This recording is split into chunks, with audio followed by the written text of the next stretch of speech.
à tous, je suis très heureux de vous retrouver pour ouvrir avec vous la parole du Seigneur. Et nous allons le faire sans plus tarder en allant dans l'Évangile selon Luc au chapitre 17e et au verset 11e. Chapitre 17 et verset 11 de l'Évangile selon Luc. Et nous allons parler de la foi en Jésus avec 10 lépreux. Et voici ce que nous lisons. Jésus, se rendant à Jérusalem, passait par la Samarie et la Galilée, et comme il entrait dans un village, 10 lépreux vinrent à sa rencontre. Se tenant à distance, ils élevèrent la voix et dirent « Jésus, Maître, aie pitié de nous !» Dès qu'il les eut vus, il leur dit « Allez vous montrer au sacrificateur !» Et pendant qu'ils y allaient, il arriva qu'ils furent guéris. L'un d'eux, se voyant guéri, revint sur ses pas, glorifiant Dieu à haute voix. Il tomba sur sa face, aux pieds de Jésus, et lui rendit grâce. C'était un Samaritain. Jésus, prenant la parole, dit « Les 10 n'ont-ils pas été guéris? Et les 9 autres, où sont-ils? Ne s'est-il trouvé que cet étranger pour revenir et donner gloire à Dieu ?» Puis il lui dit « Lève-toi, va, ta foi t'a sauvé. » Amen. Voilà, nous allons découvrir ensemble ce texte et le méditer, surtout maintenant que nous l'avons lu, pour comprendre la nature de la foi que le Seigneur nous demande d'avoir. Vous avez remarqué que dans ce texte, ça sera mon premier point, Jésus est l'auteur de la foi. C'est Jésus qui suscite la foi. C'est lui qui l'amène même à la perfection, nous dit l'Écriture dans l'Épître aux Hébreux et au chapitre 12e. Mais nous allons voir en deuxième point ce qu'est la foi dans la parole de Dieu. Croire que Jésus existe n'est pas suffisant, mais il faut encore croire et obéir à sa parole. Et ces hommes, mon troisième point, ont cru dans la guérison que le Seigneur était capable de leur apporter. On va voir comment les choses se sont faites dans leur vie. Et puis, nous terminerons en découvrant que, malgré que les 10 aient été guéris, seulement un seul fut sauvé, puisqu'il nous est dit que Jésus lui déclara que ta foi t'a sauvé, et on comprendra ensemble que être guéri ne signifie pas être sauvé. Voilà, nous allons voir ensemble ces 4 points. Et le premier que nous allons voir ensemble, c'est Jésus, l'auteur de la foi. Sans Jésus-Christ, il ne peut pas y avoir de foi authentique et véritable. En réalité, nous voyons ici que Jésus passait, il se rendait à Jérusalem, et il passait par la Samarie et la Galilée, c'est-à-dire cette région nord de l'Israël actuel. Et Jésus passait au travers de ces villages, et notamment là de la Samarie. Les Samaritains étaient des gens qui avaient une connaissance mélangée de Dieu, et c'est pour cela qu'il y avait entre eux des anicroches, des rivalités, et parfois même des jalousies et des haines durables. Mais voici que le Seigneur passe dans ces régions, que ce soit la Galilée où il y avait des Juifs, la Samarie où il y avait des Samaritains, et ça signifie que Jésus-Christ se met à notre portée. Sans doute vous le savez, mais le nom de Jésus signifie ceci: l'Éternel sauve. Dieu veut sauver les hommes de leurs péchés. Le salaire du péché, c'est la mort, mais le don gratuit de Dieu, c'est la vie éternelle en Jésus-Christ, notre Seigneur. Je voudrais vous lire ce qu'a déclaré l'apôtre Paul dans sa première épître à Timothée, au chapitre 2 et au verset 3. Il parle de la prière, il dit « Mais oui, c'est bon et c'est agréable devant Dieu, notre Sauveur, que de prier. » Et il dit « Mais Dieu veut que tous les hommes soient sauvés et parviennent à la connaissance de la vérité. Car il y a un seul Dieu et aussi un seul médiateur entre Dieu et les hommes, Jésus-Christ, homme qui s'est donné lui-même en rançon pour nous. C'est là le témoignage rendu en son propre temps. Amen. » Donc nous découvrons dans ce texte que l'apôtre Paul qualifie Dieu de sauveur, mais pour nous sauver, il se fait homme. Jésus-Christ, Dieu fait homme. Et nous le répétons ici, nous le voyons, un seul médiateur entre Dieu et les hommes, Jésus-Christ, homme, pleinement homme et pleinement Dieu. Il est le Fils éternel de Dieu, Il est celui qui s'est fait homme pour nous sauver, afin que nous ne périssions pas, mais que nous ayons la vie éternelle. Et ce qu'il y a d'extraordinaire dans ce texte-là, c'est que Jésus-Christ est mis à la portée de ces hommes. Vous savez, il y a des hommes et des femmes, et peut-être que certains d'entre nous qui nous écoutent se disent « Mais comment est-ce que je pourrais toucher Dieu? Je me sens tellement indigne de lui, je me sens tellement loin de lui. Comment pourrais-je toucher Dieu, me rendre peut-être dans un lieu où il se trouve de pèlerinage?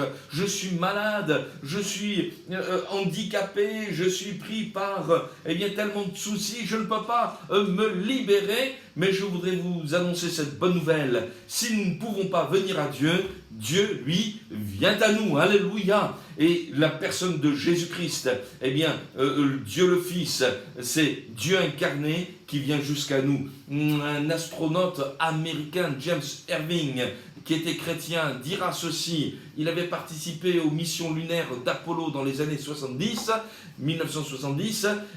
Il dira ceci: le plus extraordinaire, ce n'est pas que l'homme ait marché sur la Lune, mais c'est que Dieu ait marché sur la terre. Et c'est ça la bonne nouvelle de l'Évangile. Dieu se met à notre portée jusqu'à devenir un homme. Il s'est humilié pour que nous puissions être sauvés. Crois-le et tu seras sauvé. Et Jésus, nous est-il dit, se rendait à Jérusalem. Il y a vraiment dans ce détail de la destination de Jésus l'accomplissement d'une promesse extraordinaire. Pourquoi Jésus se rendait à Jérusalem? Eh bien, si vous lisez l'Évangile selon Luc, vous découvrirez que la fin du voyage à Jérusalem, le voyage à Jérusalem se conclut par la mort de Jésus-Christ à la croix du Calvaire. En réalité, en se rendant à Jérusalem, le Seigneur est en train d'accomplir le plan rédempteur, le plan de notre salut, à savoir, il paye pour nos péchés. Il donne sa vie à la croix du Calvaire pour que nous ne périssions pas, mais que nous ayons la vie éternelle. Et le sens de la venue de Jésus, c'est celui-ci, c'est de mourir pour nous, c'est de mourir pour toi. L'Écriture nous dit, et ce sont les paroles de Jésus, il n'y a pas de plus grand amour que de donner sa vie pour ses amis, c'est-à-dire pour ceux que l'on aime. Jean 15, verset 13, Dieu t'aime, il a livré son Fils pour toi, afin que tu ne périsses pas, mais que tu aies la vie éternelle. Je répète ce que je disais tout à l'heure, le salaire du péché, c'est la mort. Je mérite la mort par rapport à mon péché, c'est la mort. Mais Dieu m'aime, il ne veut pas que je meure. Alors il choisit lui-même de payer l'addition, de payer la rançon, de payer la dette. Et c'est Jésus qui meurt à la croix pour mes péchés, pour tes péchés, pour ceux du monde entier. Et c'est pour cela que le Seigneur suscite la foi. Pourquoi croyez-vous que tant d'hommes, tant de femmes, se tournent vers Jésus-Christ, se tournent vers lui? Mais c'est parce qu'ils n'ont pas découvert un autre amour, un amour aussi glorieux ailleurs qu'en lui. Mais lui seul est capable de nous prendre tels que nous sommes. Nous voyons des hommes et des femmes de tout horizon, des gens avec des vies dissolues dans la prostitution, des gens dans la drogue, des gens dans la violence, des gens qui ont pignon sur rue, mais qui à l'intérieur se sentent sales, se sentent vides, qui ont besoin d'une réponse, des gens qui se sentent inutiles sur cette terre et qui pensent même à supprimer leur vie. Et ils découvrent en Jésus que leur vie a de la valeur, elle a de l'importance, parce que Jésus les aime et a donné sa vie pour eux. Oh, gloire à Dieu pour cet amour merveilleux. Ne pensez pas que vous êtes mis à part du plan de Dieu. Ne croyez pas que vous n'êtes pas assez intelligent, que vous n'êtes pas assez ceci, que vous n'êtes pas assez cela. Vous avez suffisamment de valeur pour Dieu. Et la preuve en est, si un jour vous doutez de l'amour du Seigneur, rappelez-vous tout de suite ceci: mais quelqu'un a donné sa vie pour moi, afin que je ne périsse pas, mais que j'ai la vie éternelle. Parce que votre vie ne se résume pas à quelques dizaines d'années sur cette terre dans une enveloppe charnelle, mais votre vie vaut plus que cela et elle s'étend à quelque chose de plus merveilleux. Dieu vous donne l'éternité et l'éternité avec lui dans des conditions extraordinaires nouvelles où la mort ne sera plus, la souffrance ne sera plus, les larmes ne seront plus. C'est le paradis de Dieu. Faut-il encore accepter Jésus pour votre sauveur? Alors, Jésus suscite la foi, mais, comme je l'ai dit tout à l'heure, ce qui est important, c'est non seulement de savoir et de croire, que Jésus-Christ existe. C'est déjà quelque chose d'important de savoir que Dieu s'est fait homme, que Dieu c'est le Père, le Fils, le Saint-Esprit, la Trinité, mais que Dieu est venu jusqu'à à nous en Christ. Mais c'en est une autre encore de se confier dans sa parole, et c'est mon deuxième point. La foi dans la parole de Jésus. Et vous remarquez que ces 10 lépreux qui étaient là, eh bien ils se tenaient à distance, ils élevèrent la voix et dirent « Jésus, Maître, aie pitié de nous ». Et dès qu'il les eut vus, il leur dit, donc le Seigneur Jésus leur dit « Allez vous montrer au sacrificateur ». Ces hommes étaient des lépreux. Tout à l'heure, je parlais de la condition de l'homme, et il y a un mot pour résumer ce qu'est l'homme devant Dieu, c'est un pécheur. Il est séparé de Dieu, il est loin de Dieu. Il prend une direction qui le sépare de son Créateur et de son Sauveur. Et ici, nous voyons donc, puisque Jésus s'est mis à la portée de ses disciples, de ses lépreux, ces hommes vont saisir l'occasion de prier le Seigneur, de commencer à élever leur voix vers lui. Jésus, Maître, aie pitié de nous. Avez-vous déjà prié Jésus? Vous êtes-vous déjà confié dans le nom du Seigneur? Attention, lorsque je dis prier, je ne vous dis pas de réciter des prières qui ont été écrites par je ne sais qui, dans certaines circonstances qui ne vous regardent absolument pas.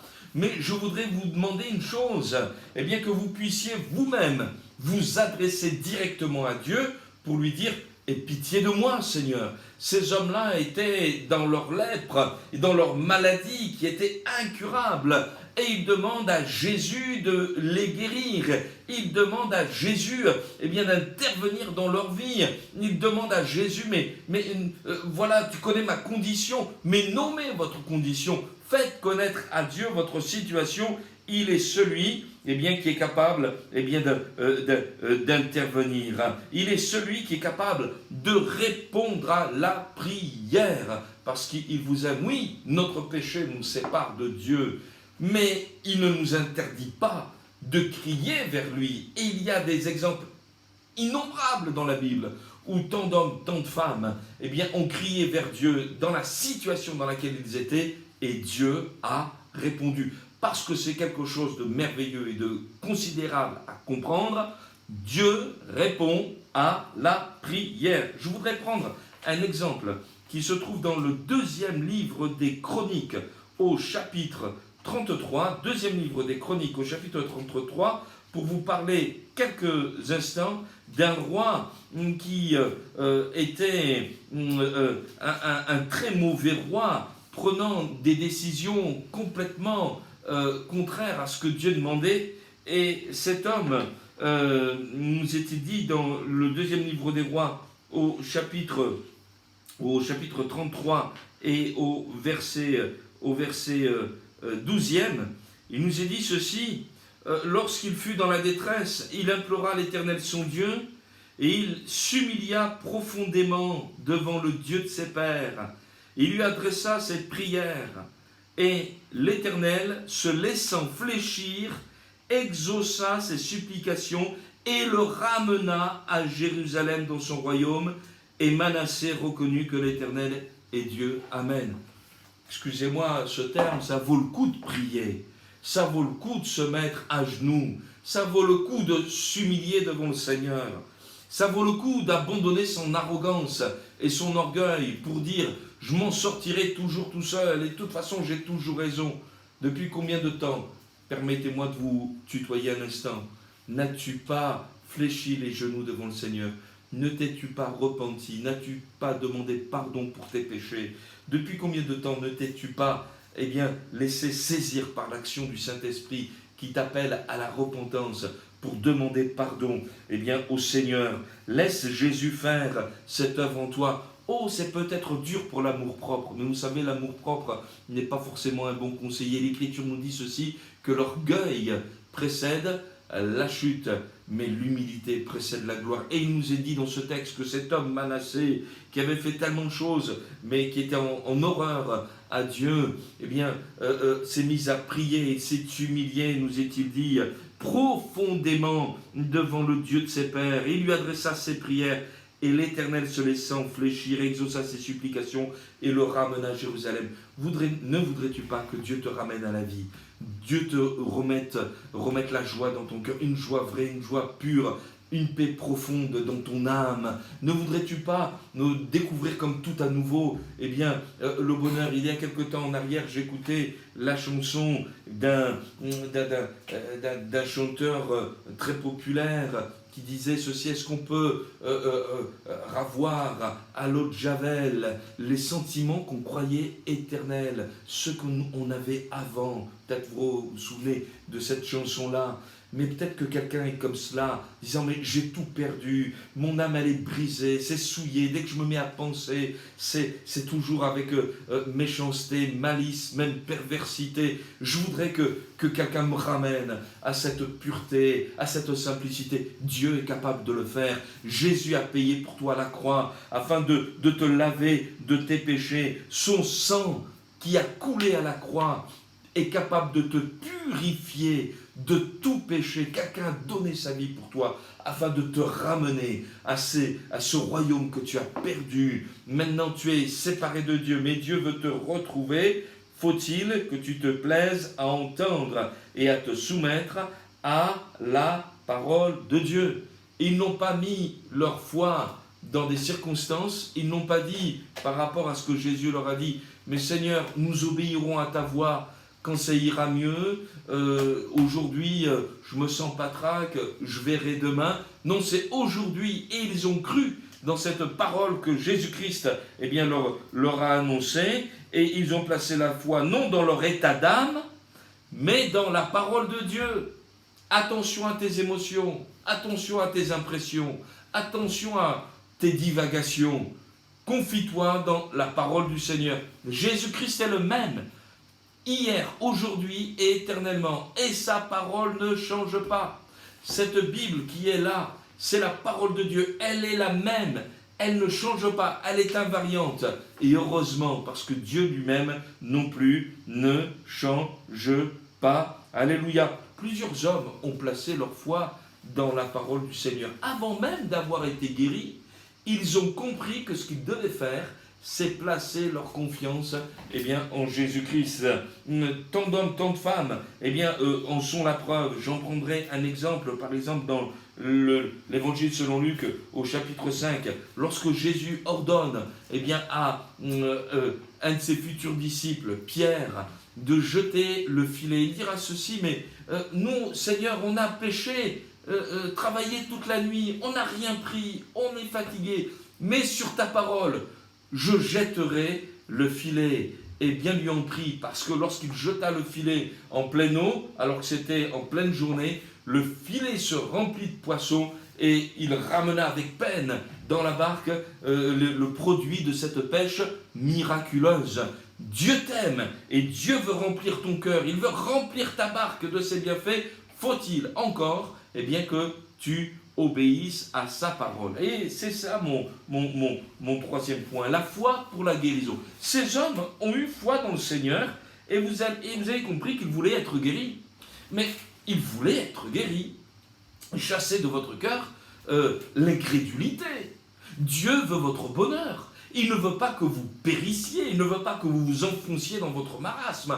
Mais si Dieu voulait que nous enfoncions dans notre misère, il n'aurait jamais donné Jésus.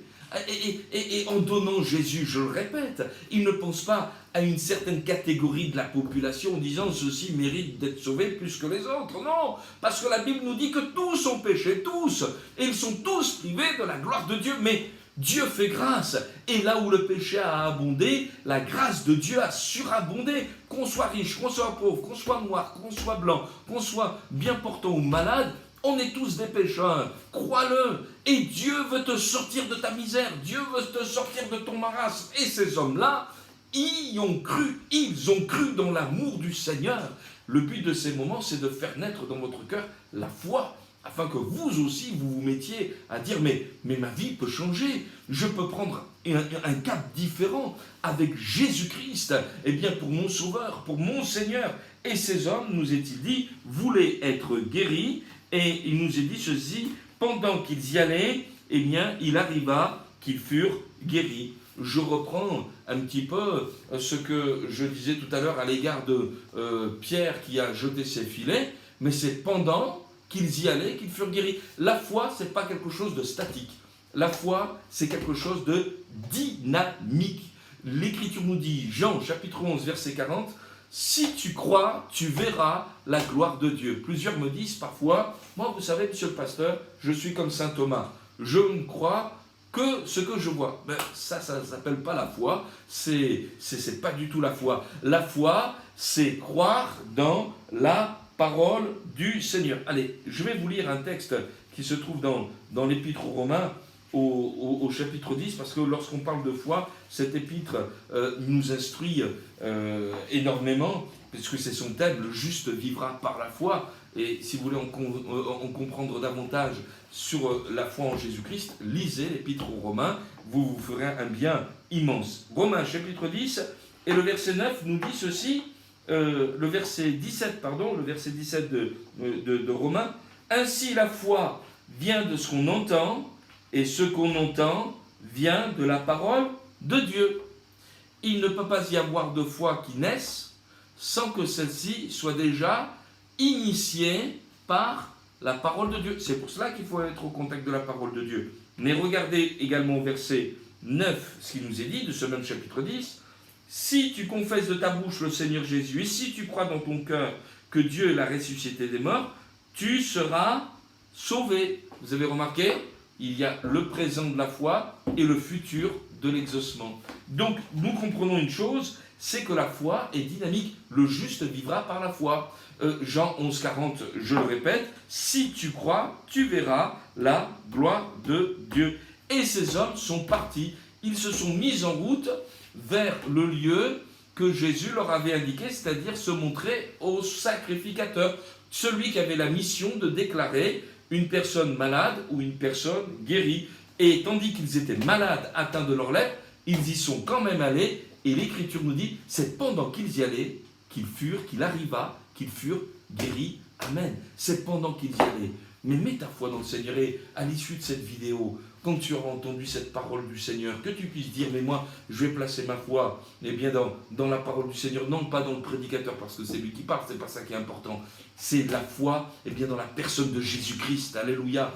Et vous verrez des choses merveilleuses. Dieu vous guérir. Nous avons quantité de miracles et de guérisons. Nous avons vu au milieu de nous des gens placer leur confiance dans le Seigneur, être libérés de leurs maladies, libérés de leurs médicaments, parce que Jésus est vivant. Mais il faut qu'il y ait la foi dans le cœur et que cette foi soit active.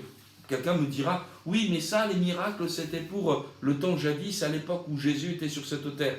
Mais je vous l'ai dit tout à l'heure, Hébreux 13, 8, Jésus-Christ est le même, hier, aujourd'hui et éternellement. Ce qu'il a fait hier, il est capable de le faire aujourd'hui. Il est mort, mais bien plus, il est ressuscité d'entre les morts, et il est assis à la droite de la majesté divine, et il veut régner dans votre cœur. Regardez Matthieu 8, ce que nous dit Matthieu 8, au verset 16 et 17. Le soir, on amena auprès de Jésus plusieurs démoniaques. Il chassa les esprits par sa parole, et il guérit tous les malades, afin que s'accomplisse ce qui avait été annoncé par Isaïe le prophète. Il a pris nos infirmités et il s'est chargé de nos maladies. À la croix, Jésus a pris nos maladies. Il s'est chargé de nos maladies. Crois-le et sois comme ces hommes. Pendant qu'ils y allaient, pendant qu'ils se rendaient vers le sacrificateur, l'Écriture nous dit qu'ils furent guéris de leur maladie. Mets-toi en route avec Jésus. Crois dans la parole du Seigneur.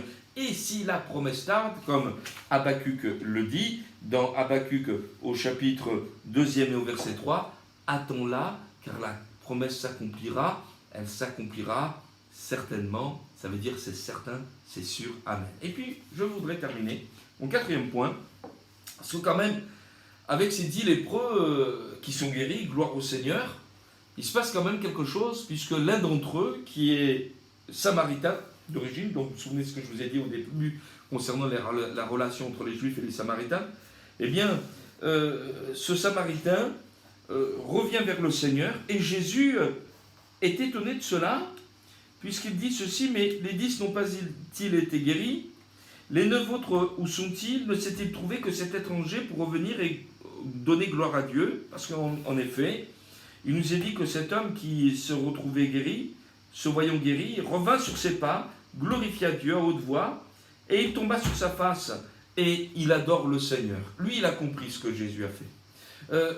Je voudrais que nous puissions bien comprendre une chose, c'est que le but de Jésus, ce n'est pas d'être celui que l'on consulte quand on a un petit bobo ou un gros bobo, mais c'est celui qui veut devenir notre Sauveur et notre Seigneur.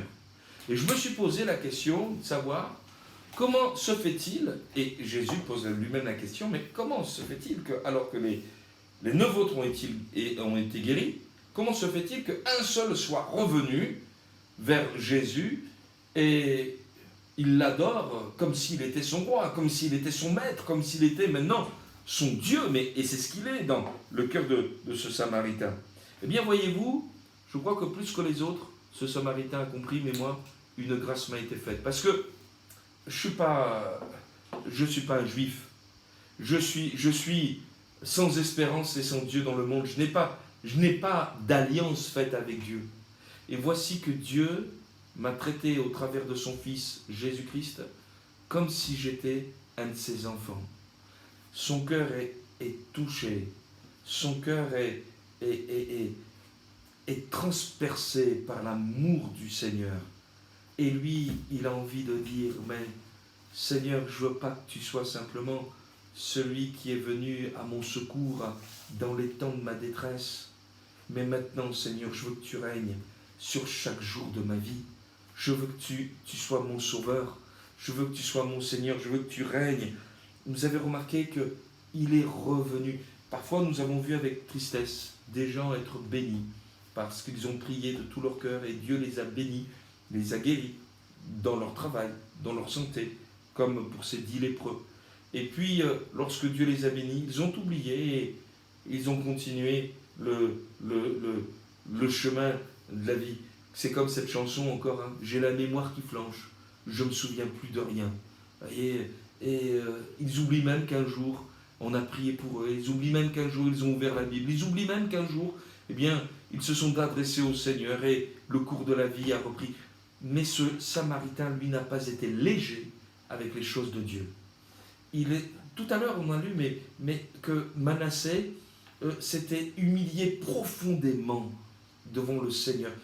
Ne soyons pas légers, même à la faveur de l'été, même à la faveur de ces temps de distraction dans lesquels on rentre un petit peu, mais soyons des gens profonds. Et peut-être que cette pandémie, si elle a une vertu, serait de nous amener à être des gens profonds devant Dieu, des gens qui cherchent à aller plus loin avec le Seigneur. Seigneur, tu n'es pas simplement venu pour me guérir, pour me dire 2-3 mots, qui sont capables de m'encourager dans des moments difficiles, mais tu es venu également pour sauver mon âme. Et vous avez remarqué, ici, cet homme nous est-il dit, autant Jésus lui dire, lève-toi, va, ta foi t'a sauvé. Vous avez remarqué, pour les 9 autres, leur foi les a guéris, mais pour un seul, sa foi l'a sauvé. C'est-à-dire que les autres, peuvent être des hommes guéris, mais toujours perdus, parce que leur péché est toujours là. Leur lèpre a été lavée, purifiée, mais leur péché est toujours attaché à leur âme et à leur conscience. Mais pour lui, il a compris qu'au-delà de la purification de sa chair, de sa lèpre qui disparaît, il y avait une autre lèpre qui était en train d'entacher son âme, c'était le péché, et Jésus est celui qui l'a lavé de son péché. Que nous puissions être de celles et ceux qui veulent une véritable repentance, parce que, comme je voudrais le lire, pour terminer, dans l'épître de Tite à présent, épître de Tite au chapitre 2 et au verset 11, la grâce de Dieu, source de salut pour tous les hommes, a été manifestée. Amen. Maintenant que nous puissions être intelligents avec les choses de Dieu et nous tourner avec amour pour dire Seigneur, sauve ma vie. Priez après que ces moments seront terminés pour dire Seigneur, je veux revenir vers toi. Seigneur, je me repens de mes péchés, je te demande pardon, sauve-moi. Et dites-lui merci, parce que si vous demandez quelque chose au Seigneur, Dieu, lui, il l'accomplit. Que Dieu vous bénisse. À très bientôt.